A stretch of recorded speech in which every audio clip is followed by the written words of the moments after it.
All right, guys, so y'all know I love me some patty pan squash. I had some patty pan squash in the garden. They did well. They were thriving.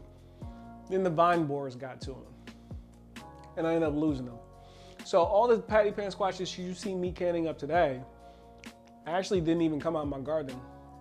It came out of Farm Story's garden. Nadine, she hooked me up. She had so much, she couldn't eat it either. So she gave them to me, and she gave me so much. Listen, y'all, I done chopped up all of this, and I still got more over there in the sink.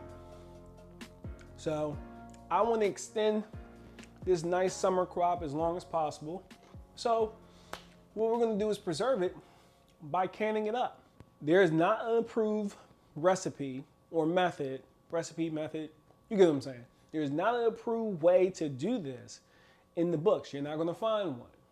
But if Homestead Heart said I can do it, we're going to do it. So I'll show you what I got going on so far. We got my Presto pressure canner. So I got my lids over here. They're simmering. This is not on because what we're going to do is how Homestead Heart refers to it as a cold pack. So with the cold pack, you want to clean them, but you don't necessarily have to sterilize them because the amount of time that we're going to be pressure cooking them in the pressure can, it sterilizes itself. And me, honestly, I've been throwing it in the oven at 225 for about 30 minutes. That's a way of sterilizing as well. But because the water that we're putting in here, which is right here, is room temp, and I'm putting it into room temp water, you don't really have to go through that process. So it's really easy, guys. I already prepped it up for you. So let's just go ahead and jump into it, all right? Let's talk about the things that you need, right? So you need your squash, obviously.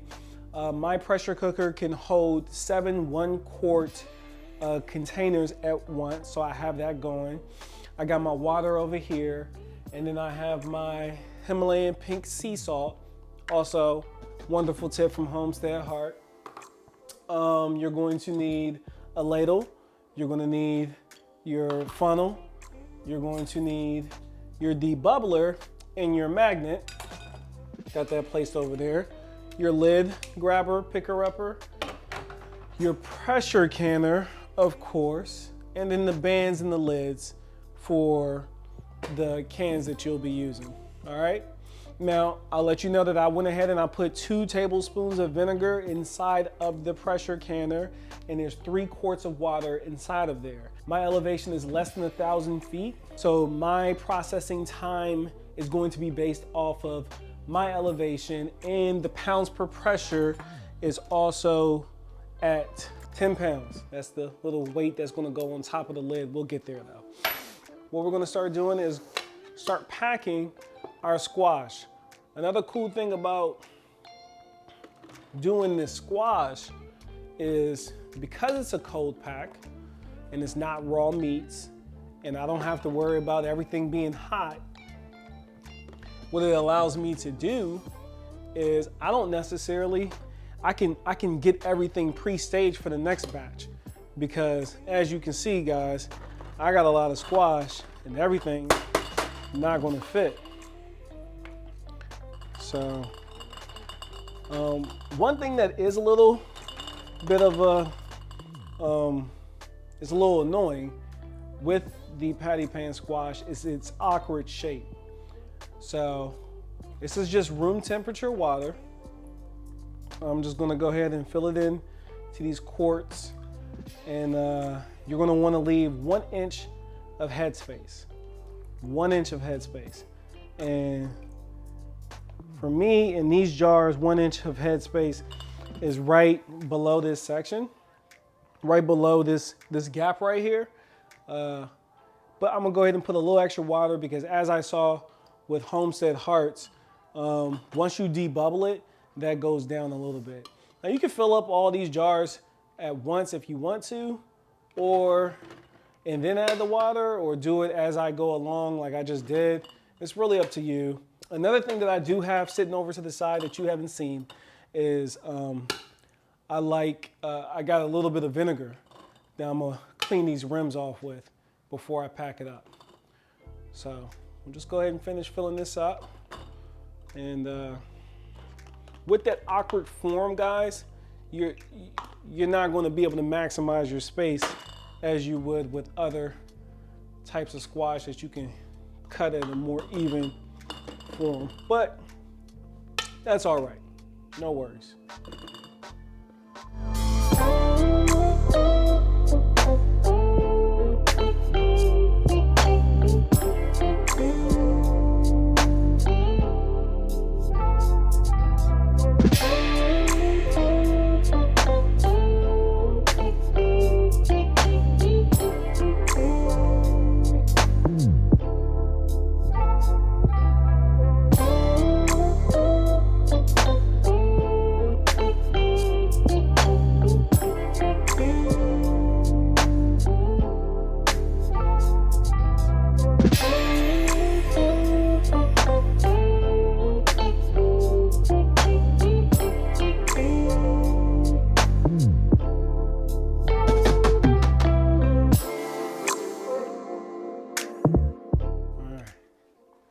So you're gonna take the bubbler, and as I slide it, you should see the bubbles floating straight to the top.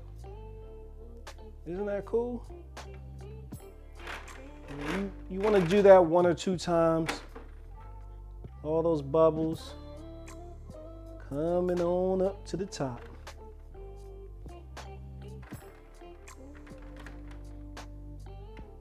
And I see bubbles, you know? I'm trying to chase them down, the ones I see in there.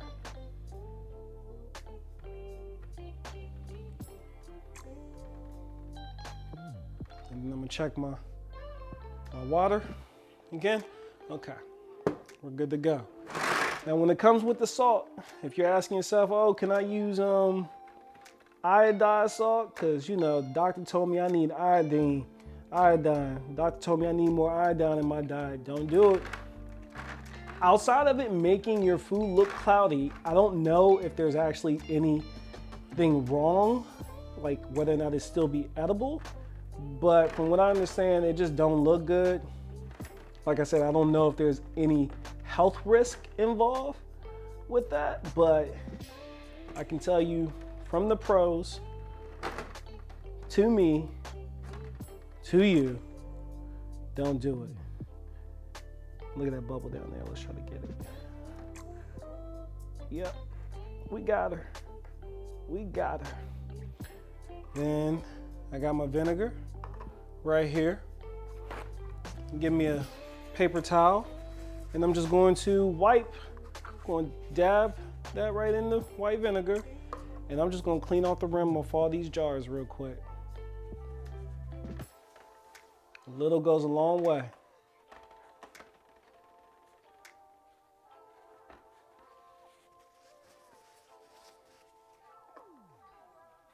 Now, I got my lid grabber, catcher thingy, majigger, and I'll go ahead and lid up. Guys, you really don't want to touch these lids at this point. So even if you're picking them up and they're backwards like I am, that's all you got to do. I don't watch Homestead Heart do it so many times. It's easy. Easy peasy. Except when they stick together like that. Okay. So now we got our bands. Bands that make them dance. So, woo! Hot stuff. That was cool. That actually worked. All right. So, finger tight. That's it. All right. So, now we're going to take the jars and put them right here in this pressure cooker.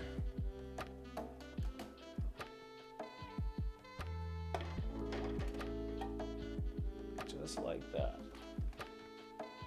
And like I said, my pressure cooker can hold 7 of these 1 quarts at once. So as long as you're not doing the boiling method, I think the instruction method said, but we're not doing that. All right, guys, so we're gonna let this come to temp.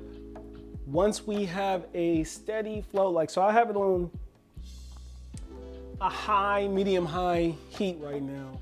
Once I have a steady flow of air venting from here for 10 minutes, that's when I will place my weight on top of that nozzle, and this back portion over here that says top, that'll lock out. It'll lock out and everything will be balanced, and then we will process for 30 to 40 minutes. All right, so we're venting now. You should be able to see that on the screen.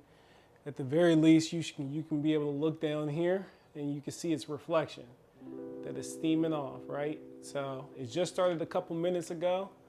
When we get to 5, a couple minutes after 5, that's when I will regulate it by putting this on top of it. Now it's starting to spit a little bit, so I'm gonna bring that down just a little bit, that heat down just a little bit. So it's a nice steady stream that's venting off. Not too little, not too much. All right, we'll be back. Okay, so now we are at a constant, moderate steam ahead going on with it. So this is the scary part, right? This is when we take this buddy right here and we regulate. Ooh. Ooh. So apparently once that starts to rock, right? Give us a little rocking action. That's when we can start our processing time. On the back, you'll see that the pressure indicator is already locked out. Back over here, over yonder, that thing right there, that thing is already locked out. So when this starts to do a gentle rock per the instructions, that's when the processing time should start.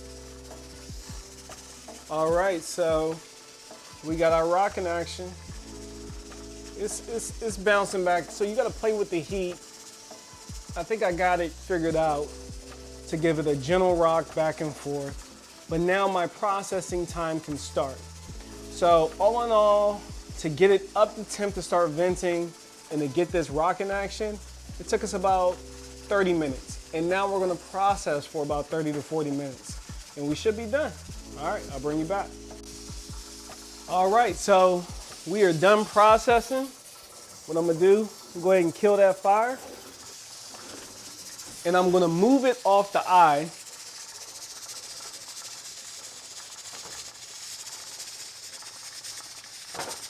And we're gonna place her right there. We're gonna let that go ahead and cool down. You see that my vent is still popped up in the back, so I'm gonna wait until that goes down completely. No need to try to rush this.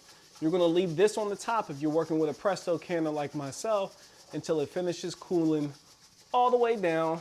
Once it cools all the way down, we'll open it up and see what we got. Hopefully I can hear a few pops before we get back in there.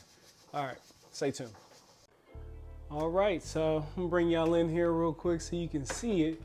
But this lever right here, you see that? It's all the way down. So we're gonna pull that off and we don't have any more steam coming out. So that means we should be good. One thing we're gonna do though, we're gonna open it away from us, right? Bow. And bow. So now, I'll go ahead and take these cans out and let them sit and cool off. And as they cool off, we should get us a nice little seal on them. And they're going to tell them, oh, y'all heard that? Y'all heard that? They popping.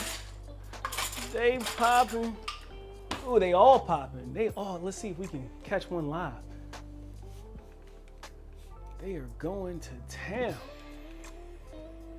Let's see. Boom, which one was it? Did y'all see? I don't know, I might catch in the playback. Ooh, got another one. Boom, it was that one. I saw it that time. All right, guys, so yeah, I just reset this canner for another batch. Listen, if I can do this, I promise you, you can do this. I'm gonna start claiming Rookie of the Year here soon. Check it out, guys. We got everything processed. Easy day. Like I said, the hardest part in this is having the patience in the prep work leading up to the processing. That is literally the hardest thing about this. Everything else, you just follow the steps over and over again. Super easy, right? All right, guys, thanks for stopping by for another episode of Turf Therapy. And I'll see you next time for your weekly dose of therapy with Rob.